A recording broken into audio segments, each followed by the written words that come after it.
Hi ಎಲ್ಲರಿಗೂ ನಮಸ್ಕಾರ. ನಾನಿವತ್ತು ರವೆ ಇಡ್ಲಿ ಮಾಡ್ತಾಯಿದ್ದೀನಿ. ಅದಕ್ಕೆ ಮೊದಲು ನಾನು ರವೆ ಇಡ್ಲಿ ಮಿಕ್ಸ್ನ ರೆಡಿ ಮಾಡ್ಕೋಬೇಕು.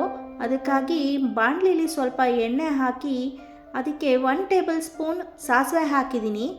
ಮತ್ತು 2 ಟೇಬಲ್ ಸ್ಪೂನು ಕಡಲೆಬೇಳೆ ಉದ್ದಿನಬೇಳೆ ಹಾಕಿದ್ದೀನಿ. ಇದು ಸ್ವಲ್ಪ ಕೆಂಪಾಗಬೇಕು, ತುಂಬ ರೋಸ್ಟ್ ಆಗೋದು ಬೇಡ, ಸ್ವಲ್ಪ ಕೆಂಪಾದರೆ ಸಾಕು. ನಾನು ಮಾಡೋ ರೆಸಿಪಿಗಳನ್ನ ನೀವು ಟ್ರೈ ಮಾಡಿದ್ದೀರಾ ಅಂತ ಕಮೆಂಟ್ ಮಾಡಿ. ಹಾಗೆ ಒಂದು ಇಡೀ ಪೂರ್ತಿ ನಾನು ಗೋಡಂಬಿ ತೊಗೊಂಡಿದ್ದೀನಿ. ಇಲ್ಲಿ ನಾನು ಅರ್ಧ ಕೆಜಿದು ಪ್ರೀಮಿಕ್ಸ್ನ ರೆಡಿ ಮಾಡ್ಕೊತಾ ಇದ್ದೀನಿ. ಹಾಗೆ ಒಂದು ಇಡೀ ಕರ್ಬೇವಿನ ಸೊಪ್ಪನ್ನ ಸಣ್ಣದಾಗಿ ಹೆಚ್ಚಿಗೆ ತೊಗೊಂಡಿದ್ದೀನಿ. ಇದನ್ನೆಲ್ಲ ಎಣ್ಣೆಲಿ ಹುರ್ಕೋಬೇಕಾಗತ್ತೆ. ನೋಡಿ, ಕಡಲೆಬೇಳೆ ಎಲ್ಲ ಸ್ವಲ್ಪ ಕೆಂಪಗಾಗಿದೆ. ಗೋಡಂಬಿನ ಕಂದು ಬಣ್ಣ ಮಾಡ್ಕೊಳೋದೇನು ಬೇಡ, ಲೈಟಾಗಿ ಹುರ್ಕೊಂಡ್ರೆ ಸಾಕು. ನಾನಿಲ್ಲಿ ಅರ್ಧ ಕೆಜಿ ಬಾಂಬೆ ರವೆ ತೊಗೊಂಡಿದ್ದೀನಿ. ಬಾಂಬೆ ರವೆನೂ ಅಷ್ಟೇ ಒಂದು 5-10 ನಿಮಿಷ ಸಣ್ಣ ಉರಿಲಿ ಹುರ್ಕೊಳ್ಬೇಕಾಗತ್ತೆ. ಕೆಲವರು ಚಿರೋಟಿ ರವೆ ಹಾಕ್ತಾರೆ. ಚಿರೋಟಿ ರವೆ ಹಾಕಬೇಡಿ, ಉಪ್ಪಿಟ್ಟು ಥರ ಆಗಿಬಿಡತ್ತೆ ಇಡ್ಲಿ ಬೆಂದಾದ್ಮೇಲೆ. ಬಾಂಬೆ ರವೆ ಹಾಕಿದ್ರೆ ಒಳ್ಳೆ ಚೆನ್ನಾಗಿ ಬರುತ್ತೆ, ಇಡ್ಲಿ ರವೆ ಥರನೇ ಬರುತ್ತೆ. ಹಾಗಾಗಿ ನಾನಿಲ್ಲಿ ಬಾಂಬೆ ರವೆನ ಅರ್ಧ ಕೆಜಿ ಯೂಸ್ ಮಾಡ್ತಾ ಇದ್ದೀನಿ. 5-10 ನಿಮಿಷ ಆಯಿತು, ಸಣ್ಣ ಉರಿಲೇ ಹುರ್ಕೊಂಡಿದ್ದೀನಿ.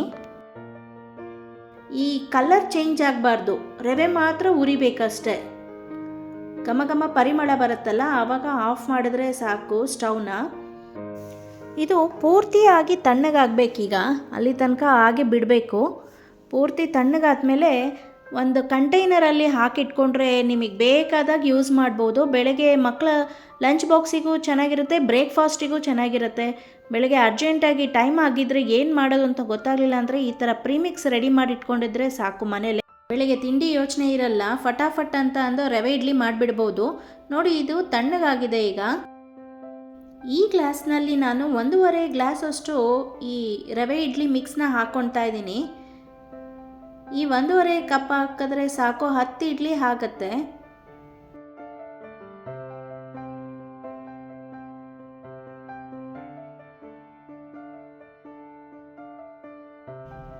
ನೋಡಿ, ಅರ್ಧ ಕಪ್ ಹಾಕ್ಕೊಳ್ತಾ ಇದ್ದೀನಿ. ಕರೆಕ್ಟಾಗಿ ಅರ್ಧ ಕಪ್ ಇದೆ. ನೀವು ಒಂದ್ಸರಿ ಮನೇಲಿ ಮಾಡಿ ನೋಡಿ ಈ ರೆಸಿಪಿನ, ತುಂಬ ಟೇಸ್ಟಿಯಾಗಿ ತುಂಬ ರುಚಿಯಾಗಿ ಬರುತ್ತೆ. 1 ಕಪ್ಪು ನಾನಿಲ್ಲಿ ಮೊಸರು ಹಾಕ್ಕೊಳ್ತಾ ಇದ್ದೀನಿ.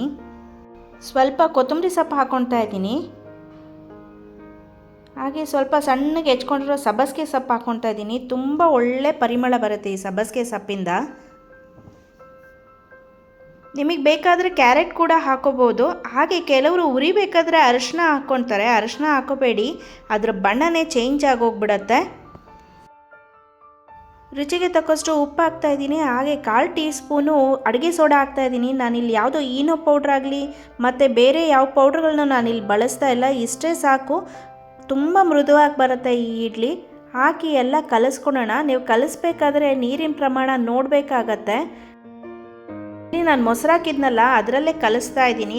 ಈ ಥರ ತಿಕ್ನೆಸ್ ಇದೆ, ಆದರೆ ಇದಕ್ಕೆ ಇನ್ನೊಂದು ಸ್ವಲ್ಪ ನೀರು ಬೇಕು. ರವೆಗೆ ಜಾಸ್ತಿ ನೀರು ಹಿಡಿಯುತ್ತೆ.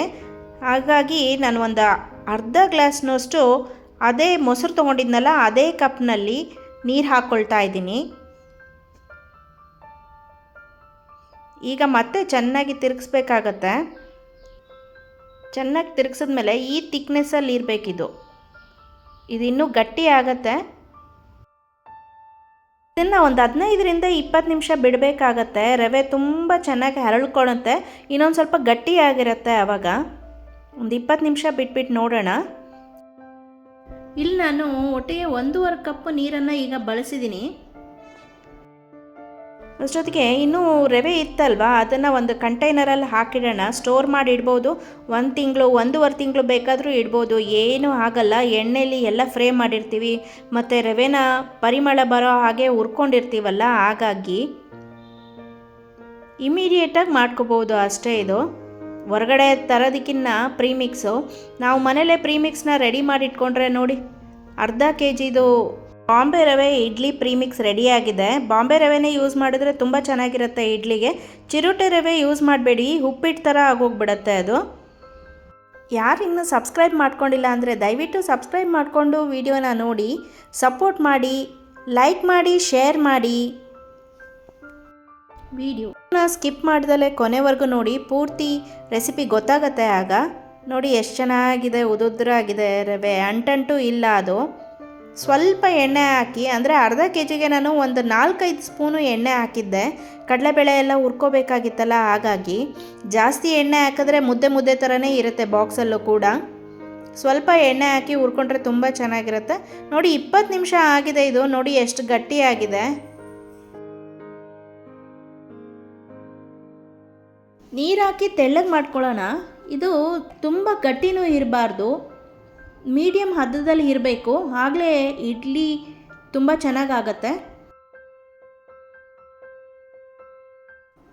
ಅರ್ಧ ಗ್ಲಾಸ್ ನೀರು ತೊಗೊಂಡಿದ್ದೀನಿ, ಸ್ವಲ್ಪನೇ ಹಾಕ್ಕೊಂಡು ತಿರುಗಿಸ್ಕೊಳ್ತಾ ಇದ್ದೀನಿ. ನೋಡಿ ಇನ್ನೊಂದು ಸ್ವಲ್ಪ ಗಟ್ಟಿ ಇದೆ, ಇನ್ನೊಂದು ಸ್ವಲ್ಪ ನೀರು ಹಾಕ್ಕೊಂಡಿದ್ದೀನಿ. ಈ ಹದದಲ್ಲಿ ಇರಬೇಕು, ಇದು ತುಂಬ ನೀರು ಆಗಬಾರ್ದು. ಇಲ್ಲಿ ಈಗ ನಾನು 1.5 ಕಪ್ ರವೆಗೆ 1/4 ಗ್ಲಾಸ್ನಷ್ಟು ಮೊಸರು ಮತ್ತು ನೀರನ್ನು ಬಳಸಿದ್ದೀನಿ. ಇಡ್ಲಿ ಪ್ಲೇಟಿಗೆ ಸ್ವಲ್ಪ ಎಣ್ಣೆನ ಸವರ್ಕೋಬೇಕಾಗತ್ತೆ. ಅಲ್ಲಿ ತನಕ ಇದನ್ನು ಮುಚ್ಚಿಡೋಣ, ಒಂದು 2 ನಿಮಿಷ ಆಗುತ್ತೆ ಅಷ್ಟೇ. ನೋಡಿ ಇಡ್ಲಿ ಪ್ಲೇಟಿಗೆ ಎಣ್ಣೆ ಎಲ್ಲ ಸವರ್ಕೊಂಡಿದ್ದೀನಿ. ಇದಕ್ಕೆ ನಾನು ಒಂದೊಂದು ಗೋಡಂಬಿ ಇಟ್ಕೊಳ್ತಾ ಇದ್ದೀನಿ. ಬೇಕಾದರೆ ನೀವು ಕ್ಯಾರೆಟ್ ಹಾಕೋಬೋದು, ಟೊಮೊಟೊ ಹಾಕೋಬೋದು. ಇದಕ್ಕೆ ನಾನಿಲ್ಲಿ ಗೋಡಂಬಿ ಹಾಕ್ಕೊಳ್ತಾ ಇದ್ದೀನಿ. ಈಗ ಎಲ್ಲದನ್ನು ಸ್ಪೂನಲ್ಲಿ ಹಾಕ್ಕೊಳ್ತಾ ಇದ್ದೀನಿ ನಾನು. ಸ್ವಲ್ಪನೇ ಹಾಕ್ಕೊಂಡ್ರೆ ಆಯಿತು. ಉಬ್ಬುತ್ತೆ, ಇದು ಇಡ್ಲಿ ಥರನೇ ಉಬ್ಬುತ್ತೆ, ತುಂಬ ಮೃದುವಾಗಿರುತ್ತೆ, ತಿನ್ನೋದಕ್ಕೂ ತುಂಬ ಚೆನ್ನಾಗಿರುತ್ತೆ. ಹೋಟೆಲ್ಗಿನ್ನ ತುಂಬ ರುಚಿಯಾಗಿರುತ್ತೆ ಮನೆಯಲ್ಲಿ ಮಾಡ್ಕೊಂಡು ತಿಂದರೆ.